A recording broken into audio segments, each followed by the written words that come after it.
friends, we continue to monitor events on the front lines of Ukraine and Russia as well as the news. But before we begin, please like this video, subscribe to the channel and hit the bell icon to stay updated on all the latest news. Now let's get started with Prigozhin's statement, which he made yesterday evening regarding his disgrace. I suggest listening to it briefly. Целью похода было не допустить уничтожения ЧВК «Вагнер» и привлечь к ответственности тех лиц, которые своими непрофессиональными действиями совершили огромное количество ошибок в ходе СВО. Мы не дошли около 200 километров до Москвы, пройдя 780 километров в одном и другом направлении. Мы остановились в тот момент, когда первый штурмовой отряд, подошедший на 200 километров к Москве, развернул свою артиллерию, сделал разведку местности, и было очевидно, что в этот момент прольется много крови. Поэтому мы посчитали, что демонстрация того, что мы собирались сделать, она достаточна.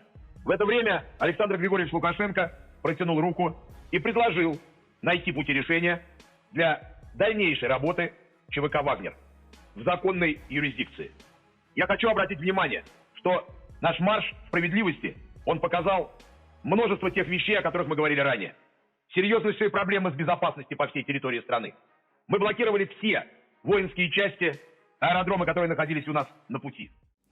In general, he talks about the poor state of security, but near Moscow they realized that they would be crushed to powder because the security there is good.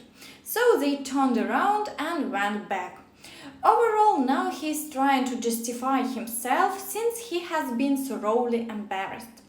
Strelkov didn't stay silent either and commented on his disgrace. Now let's look at the situation on the front lines, starting with the Vuhledar direction. Currently, information about new offensive actions is being concealed, so we are waiting to see which direction the Ukrainian armed forces will advance. In turn, the Russians continue shelling the entire front line and liberated settlements to maximize the counteroffensive. In the Zaporizhia direction, the situation has stabilized and there are no new advancements. It is reported that Zelensky visited the Ukrainian troops' frontline positions in the Berdyansk direction. The most interesting situation today is in the Kherson direction, because the Russians are panicking that the Ukrainian armed forces managed to cross over to the left bank and are gathering forces there to launch a counteroffensive. Meanwhile, the Russians are unable to do anything and are simply retreating, attempting to shell the locations of the Ukrainian armed forces deployment, but failing to hit their targets. Moreover, they don't hide their failure. Yesterday evening, there were reports of new explosions in Crimea. Perhaps it is the destruction of more Russian bases, but we are still waiting for detailed information. In the Avdiivka direction, Russia continues shelling, but active offensive actions have ceased and the front line remains unchanged. Fighting is still ongoing in Mariinka as before. However, the situation is under control of Ukrainian armed forces and all attempts to break through are being halted. In the Bakhmut direction, the Ukrainian armed forces report progress, but we need to wait for official confirmation. Currently, Russia is trying to regain its positions and launching attacks in several directions near Danilivka, Grigorivka, Orikhovo-Vasilievka, and even close to Solidar in Rozdolivka. Overall, the fighting continues and the Russians keep mobilizing new reverses for defense and offensive attacks. New videos from Bakhmut are also emerging, showing the city completely devastated, with only ruins remaining from the buildings. In the Kreminna and Siversk area, shelling continues, but offensive actions from both sides have ceased. Unfortunately, the Ukrainian armed forces haven't been able to make a significant breakthrough in the Russian defense, since they have fortified themselves to the maximum extent. Therefore, the situation remains unchanged for now. Will there be new attempts at an attack? We will find out soon. In the Dvorichna area, the situation remains stable, with the Russians shelling the entire front line, but without engaging in offensive actions. As for the Svatovo area, there are battles, but in the red zone, so we need to wait for official statements on this matter.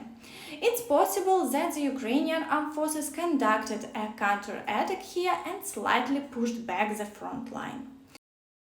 On this matter, Putin made another statement, and to ensure maximum viewership, Russian media, propaganda and even Peskov spread a fake claim that his statement will determine Russia's fate. Меньше чем через 2 минуты ожидается заявление Владимира Путина, которое Дмитрий Песков охарактеризовал как без преувеличения определяющее судьбу России.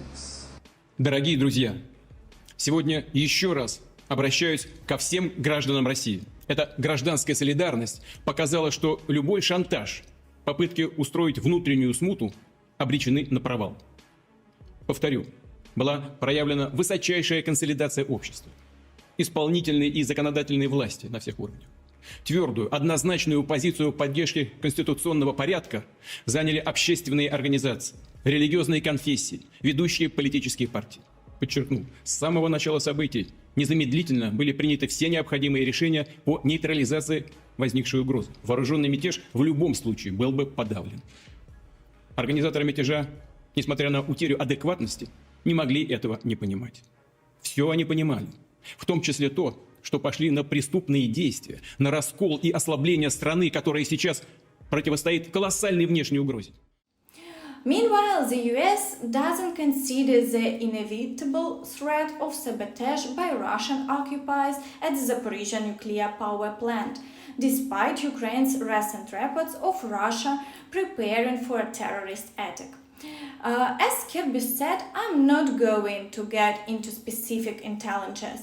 I'll just say we are watching this very closely. We've seen those reports. As you know, we have the ability to monitor radioactivity near the plant, and we haven't seen any indication that this threat is inevitable.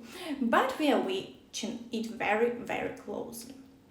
Regarding the replacement of Shoigu, analysts believe that Russian dictator Vladimir Putin will not change the Minister of Defense at the moment to avoid appearing as if he is complying with the demands of the leader of the Wagner PMC, Yevgeny Prigozhin, who sought the dismissal of Sergei Shoigu. Meanwhile, British intelligence reports that Ukrainian paratroopers have achieved a small advancement east on Krasnogorivka near Donetsk. The village is essentially located on the old demarcation line.